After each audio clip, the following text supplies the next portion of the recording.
The Art of Seduction, by Robert Greene. Part 2. The Seductive Process. Phase 1. Separation, stirring interest and desire. Tactic 1. Choose the right victim. Everything depends on the target of your seduction.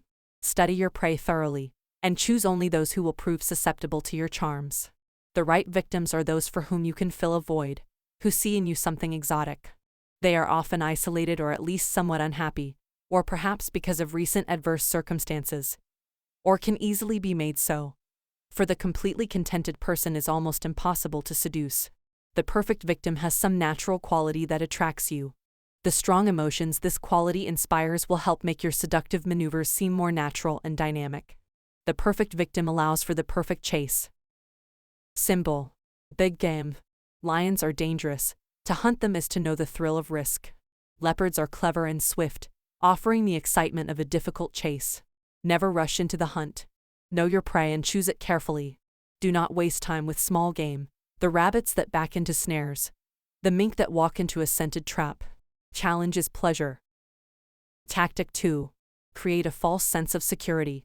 Approach indirectly. If you are too direct early on, you risk stirring up a resistance that will never be lowered. At first there must be nothing of the seducer in your manner. The seduction should begin at an angle, indirectly, so that the target only gradually becomes aware of you. Haunt the periphery of your target's life, approach through a third party, or seem to cultivate a relatively neutral relationship. Moving gradually from friend to lover, arrange an occasional chance encounter, as if you and your target were destined to become acquainted. Nothing is more seductive than a sense of destiny. Lull the target into feeling secure, then strike. Symbol. The spider's web. The spider finds an innocuous corner in which to spin its web. The longer the web takes, the more fabulous its construction. Yet few really notice it, its gossamer threads are nearly invisible. The spider has no need to chase for food, or even to move. It quietly sits in the corner, waiting for its victims to come to it on their own, and ensnare themselves in the web. Tactic 3. Send mixed signals. Once people are aware of your presence, and perhaps vaguely intrigued, you need to stir their interest before it settles on someone else.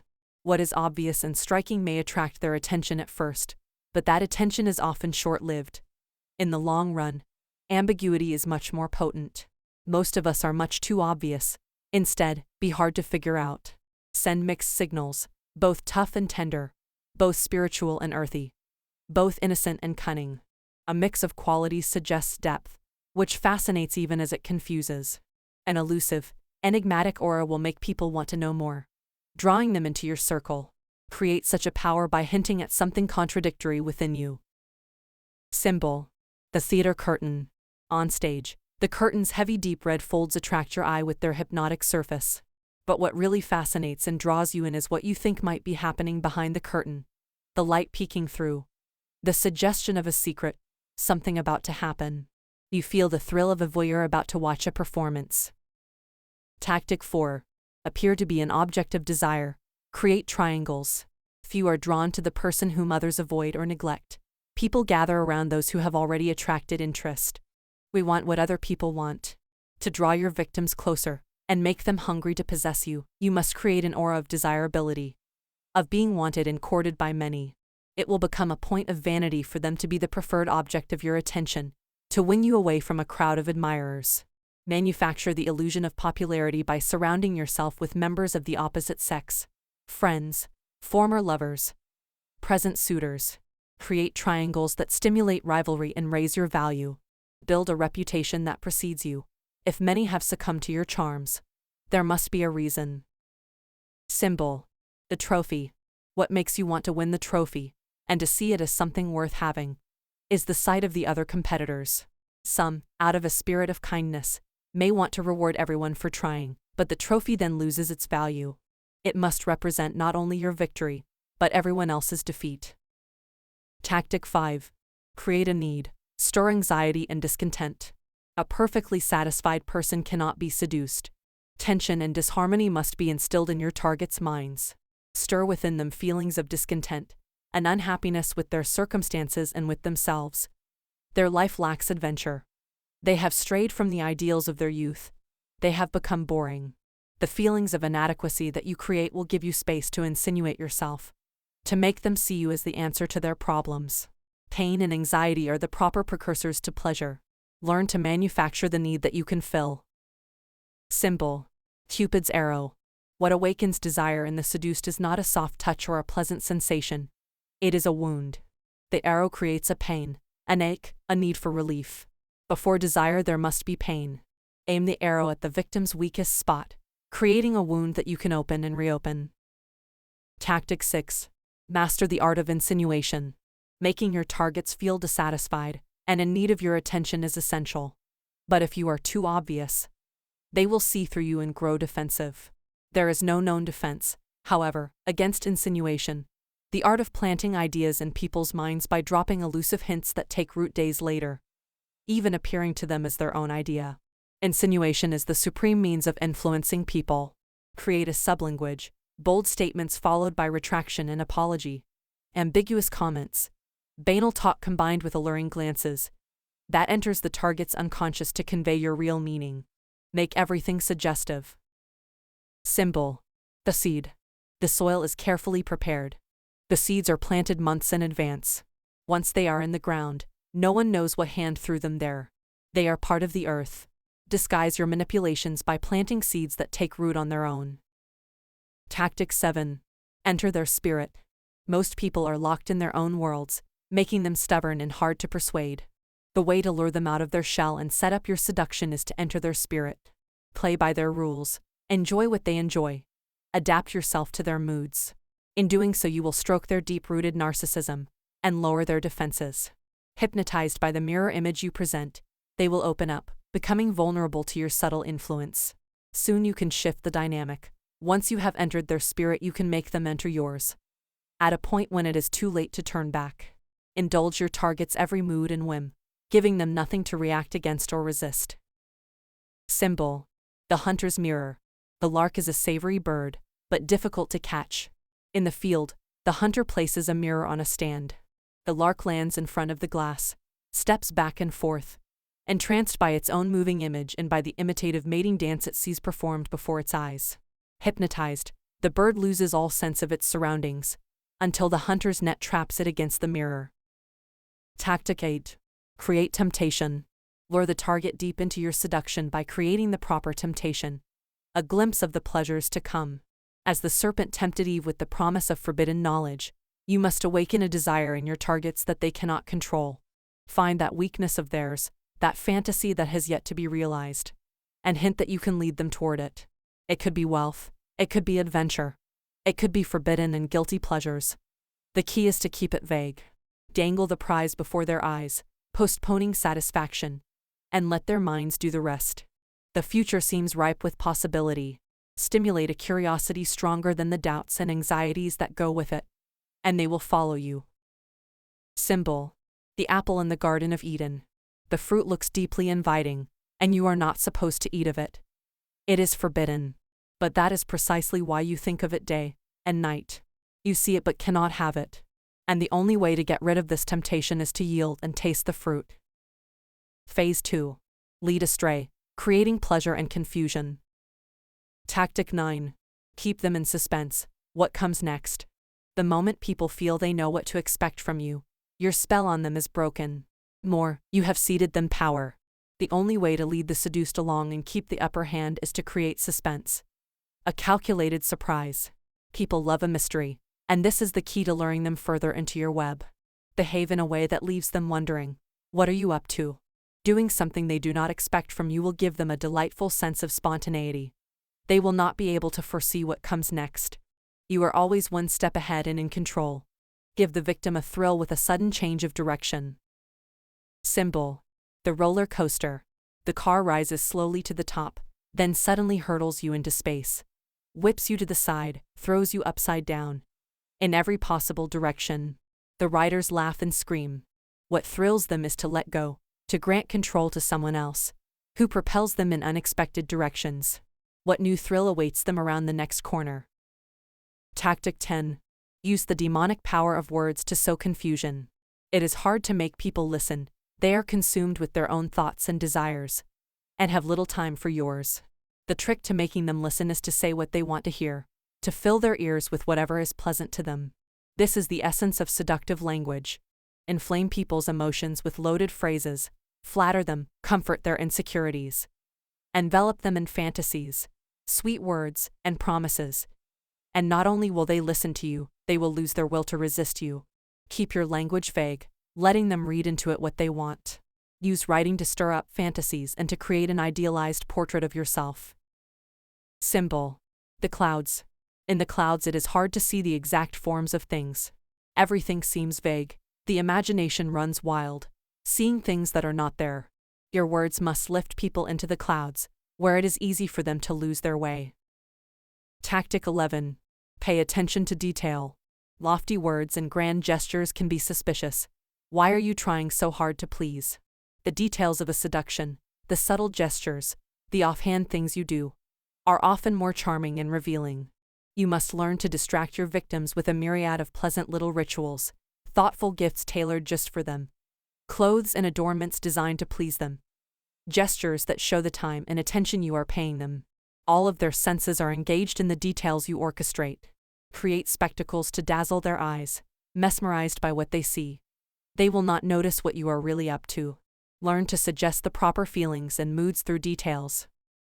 Symbol: the banquet. A feast has been prepared in your honor. Everything has been elaborately coordinated. The flowers, the decorations, the selection of guests, the dancers, the music, the 5-course meal, the endlessly flowing wine. The banquet loosens your tongue, and also your inhibitions. Tactic 12. Poeticize your presence. Important things happen when your targets are alone. The slightest feeling of relief that you are not there, and it is all over. Familiarity and overexposure will cause this reaction. Remain elusive, then, so that when you are away, they will yearn to see you again, and will associate you only with pleasant thoughts.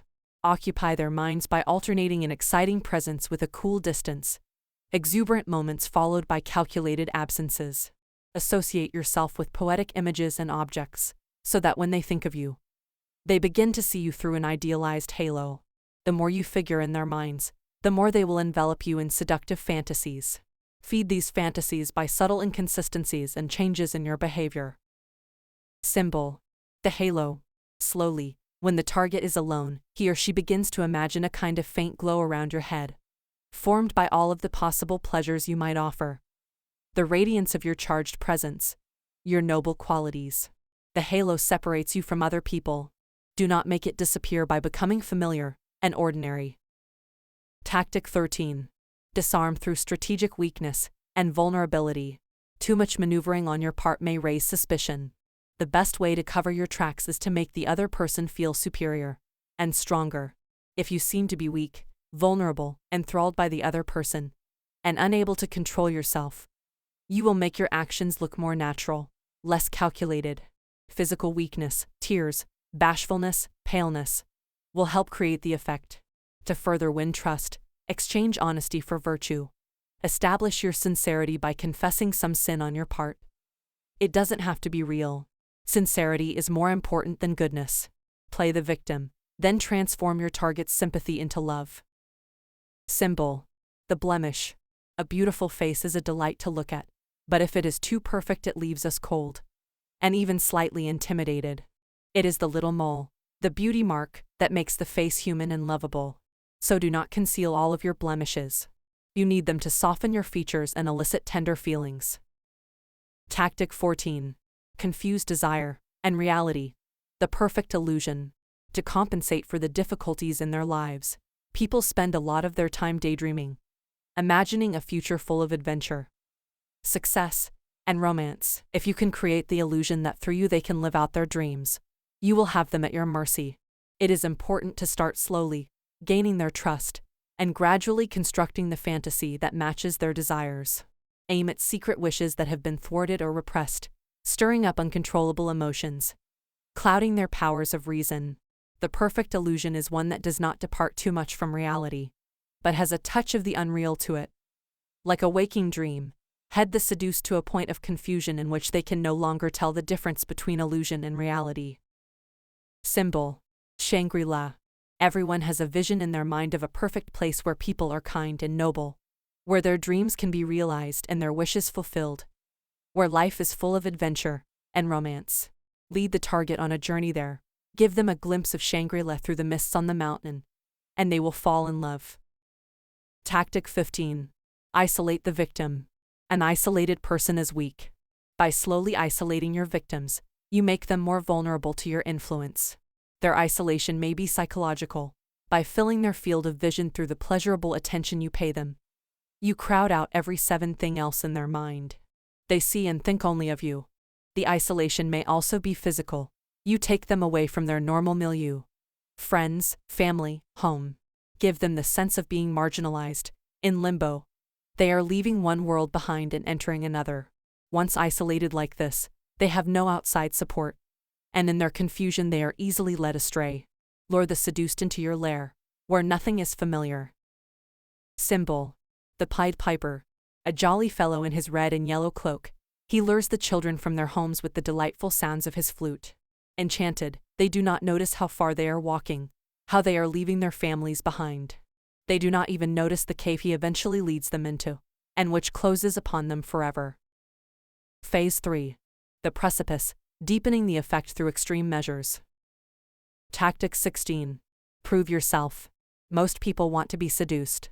If they resist your efforts, it is probably because you have not gone far enough to allay their doubts about your motives, the depth of your feelings, and so on. One well-timed action that shows how far you are willing to go to win them over will dispel their doubts. Do not worry about looking foolish or making a mistake. Any kind of deed that is self-sacrificing and for your target's sake will so overwhelm their emotions, they won't notice anything else. Never appear discouraged by people's resistance or complain. Instead, meet the challenge by doing something extreme or chivalrous. Conversely, spur others to prove themselves by making yourself hard to reach, unattainable, worth fighting over. Symbol. The tournament. On the field, with its bright pennants and caparisoned horses, the lady looks on as knights fight for her hand. She has heard them declare love on bended knee, their endless songs and pretty promises. They are all good at such things. But then the trumpet sounds and the combat begins. In the tournament there can be no faking or hesitation. The knight she chooses must have blood on his face, and a few broken limbs. Tactic 17. Effect a regression. People who have experienced a certain kind of pleasure in the past will try to repeat or relive it. The deepest rooted and most pleasurable memories are usually those from earliest childhood, and are often unconsciously associated with a parental figure. Bring your targets back to that point by placing yourself in the Oedipal triangle, and positioning them as the needy child. Unaware of the cause of their emotional response, they will fall in love with you. Alternatively, you too can regress, letting them play the role of the protecting, nursing parent. In either case you are offering the ultimate fantasy, the chance to have an intimate relationship with mommy or daddy, son or daughter. Symbol. The bed. Lying alone in bed, the child feels unprotected, afraid, and needy. In a nearby room, there is the parent's bed. It is large and forbidding, sight of things you are not supposed to know about. Give the seduced both feelings, helplessness and transgression, as you lay them into bed and put them to sleep. Tactic 18. Stir up the transgressive and taboo. There are always social limits on what one can do. Some of these, the most elemental taboos, go back centuries. Others are more superficial, simply defining polite and acceptable behavior. Making your targets feel that you are leading them past either kind of limit is immensely seductive. People yearn to explore their dark side. Not everything in romantic love is supposed to be tender and soft. Hint that you have a cruel, even sadistic streak. You do not respect age differences, marriage vows, family ties. Once the desire to transgress draws your targets to you, it will be hard for them to stop. Take them further than they imagined. The shared feeling of guilt and complicity will create a powerful bond. Symbol. The forest. The children are told not to go into the forest that lies just beyond the safe confines of their home. There is no law there, only wilderness, wild animals, and criminals. But the chance to explore, the alluring darkness, and the fact that it is prohibited are impossible to resist. And once inside, they want to go farther and farther. Tactic 19. Use spiritual lures. Everyone has doubts and insecurities about their body, their self-worth, their sexuality. If your seduction appeals exclusively to the physical, you will stir up these doubts and make your targets self-conscious. Instead, lure them out of their insecurities by making them focus on something sublime and spiritual. A religious experience, a lofty work of art, the occult. Play up your divine qualities. Affect an air of discontent with worldly things. Speak of the stars, destiny, the hidden threads that unite you and the object of the seduction. Lost in a spiritual mist, the target will feel light and uninhibited. Deepen the effect of your seduction by making its sexual culmination seem like the spiritual union of two souls. Symbol: the stars in the sky, objects of worship for centuries, and symbols of the sublime and divine. In contemplating them, we are momentarily distracted from everything mundane and mortal. We feel lightness. Lift your target's minds up to the stars and they will not notice what is happening here on earth. Tactic 20. Mix pleasure with pain. The greatest mistake in seduction is being too nice. At first, perhaps, your kindness is charming, but it soon grows monotonous. You are trying too hard to please, and seem insecure. Instead of overwhelming your targets with niceness, try inflicting some pain. Lure them in with focused attention, then change direction, appearing suddenly uninterested. Make them feel guilty and insecure. Even instigate a breakup, subjecting them to an emptiness and pain that will give you room to maneuver. Now a rapprochement, an apology, a return to your earlier kindness, will turn them weak at the knees. The lower the lows you create, the greater the highs. To heighten the erotic charge, create the excitement of fear. Symbol: the precipice. At the edge of a cliff, people often feel lightheaded, both fearful and dizzy.